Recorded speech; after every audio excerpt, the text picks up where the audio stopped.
Here is the policy statement on behalf of the National Party of Australia for the federal election. The speakers are Ian Sinclair, Rosemary Sinclair, Carol Raye, David Stretton. At a National Party conference in Cessnock at the weekend, the federal leader Ian Sinclair unveiled the party's policies for the next election. In a typically powerful speech, Mr Sinclair took the challenge right up to Labor. He said Australia stood at the crossroads, that Australians could follow Labor to economic disaster, to a future of higher taxes, higher interest rates, rising inflation and increasing debt, and where the Banana Republic prophecies of the Treasurer would be confirmed. Back home in New England, Ian Sinclair expanded on some of the points he made in his policy speech. I said earlier that Australians could follow the Labor path to disaster, but there is a real choice. There are policies which will pull Australia out of the mire of tax and debt into which it has sunk during the past 4 years. They'll cut government spending, cut taxes, allow interest rates to fall, and claw back our massive and growing debt to the world.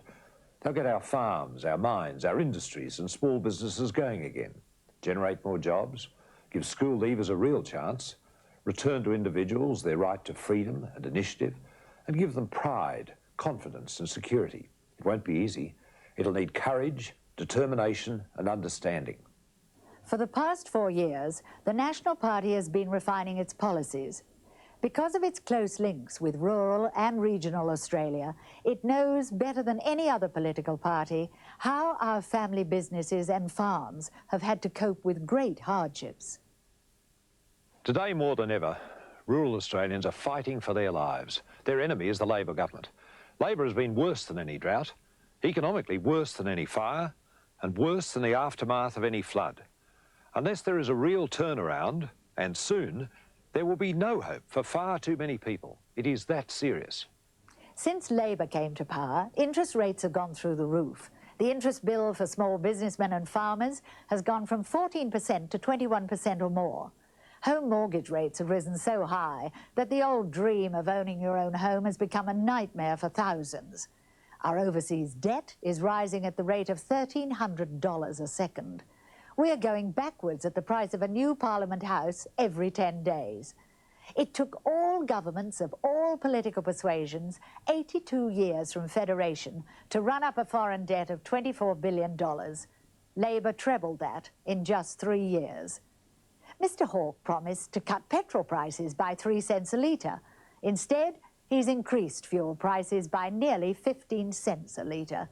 And worst of all, the living standards of all Australian families have declined. For too long, all governments have failed to look after our greatest asset, our children. Ian understands this, and we often talk about it with our own family. We all realise that parents should accept prime responsibility for the protection, education and social development of children. But how will the next government help? We'll ensure that the tax system is biased towards families with young children, especially single-income families. We'll maintain family allowances and the dependent spouse rebate, and change the Family Law Act to ensure that parents meet their maintenance payments and take into greater account the needs of children. Above all, the federal government must work with the states to bring in laws to give police and the courts powers to deal with offensive, anti-family or anti-social behaviour. We'll support a national inquiry into all forms of child abuse. Children are our future, and they must be protected. I know Ian and the National Party will bring the changes that are so necessary for our families. Ian Sinclair is constantly moving around Australia, talking with and listening to people from all walks of life. This personal contact was the foundation for the policies he announced in Cessnock. He said that in the next coalition government, the National Party would be absolutely committed to ending Labor's capital gains tax, fringe benefits tax and the assets test. I have announced policy initiatives to return incentive and pride to all Australians. Our personal tax liabilities are blown out under Keating. Under the Nationals, they will be drastically reduced. Once again, you will be given the incentive to work, to keep more of your pay. Under our new tax scales, your take-home pay will increase. If you're a member of a one-income family, you will gain the most. Legitimate entertainment expenses will be allowed. Labor's abolition of negative gearing for private investment on homes for rental will be lifted. As a nation, we're not encouraged to save, we're encouraged to spend. Not enough money is held in personal savings. The National Party will work to exempt from personal tax the first $5,000 of interest on savings. The National Party also believes child care expenses incurred by working parents should be treated as a business-related expense for tax purposes. Excise on fuels for all users is too high. The Nationals are committed to reducing this burden. Automatic indexation of fuel to meet increased consumer price movements must end. There will be a rebate on excise on all fuels used in the farming, fishing and forestry industries. Lubricants used in these industries will be exempt from sales tax. We believe 6 cents of the fuel excise should be allocated for road construction and maintenance. We will maintain the 2 cents a litre bicentennial road levy until 1990 to ensure the adequate development of the interstate road network. Healthcare under Labor has meant long queues for elective surgery and double billing for Medicare and health fund cover.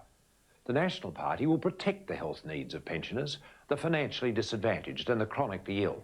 They will pay no more. The Medicare levy will be fully rebated against private health fund cover.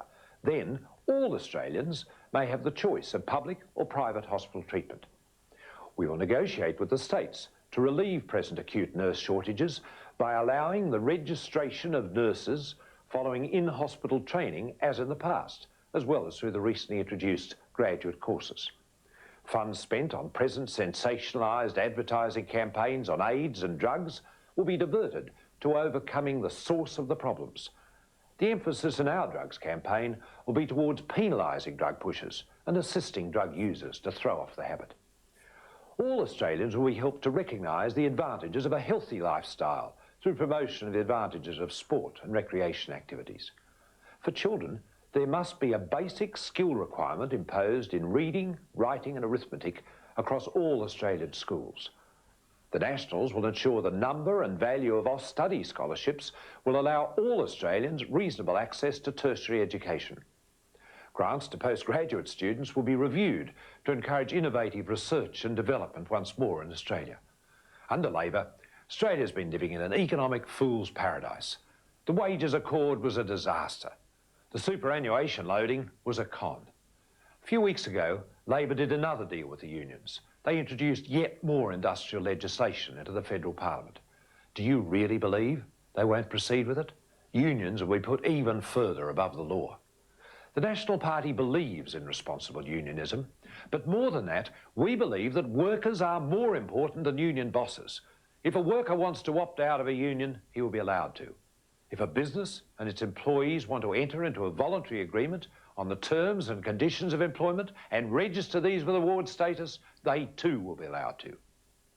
Mr Sinclair said at Cessnock that those agreements could cover hours to be worked, penalty rates and overtime. This election is not about an identity card nor a hostile Senate. It's about who can provide you with a better standard of living. Labor has been tried, it has failed. You owe it to your family, to your children and to Australia to think of the future when you vote on July the 11th. Think of Australia, think of how much better off you should be, and then vote for the Nationals.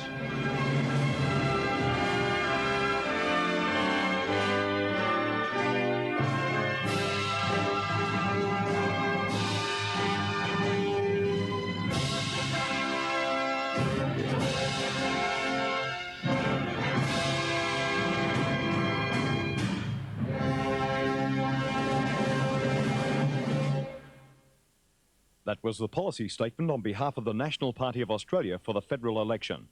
The speakers were Ian Sinclair, Rosemary Sinclair, Carol Raye, David Stretton.